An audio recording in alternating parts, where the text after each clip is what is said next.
Vijana watoa nyeti mpo? Mbwi sio mbwi?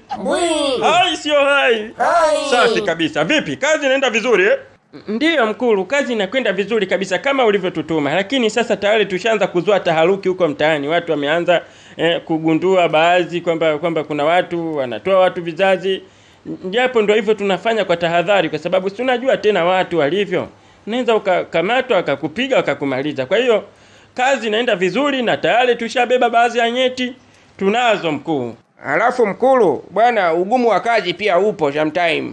Unamtoa mtu kizazi vizuri, anaanza kutia kelele, jamani nimetolewa kizazi.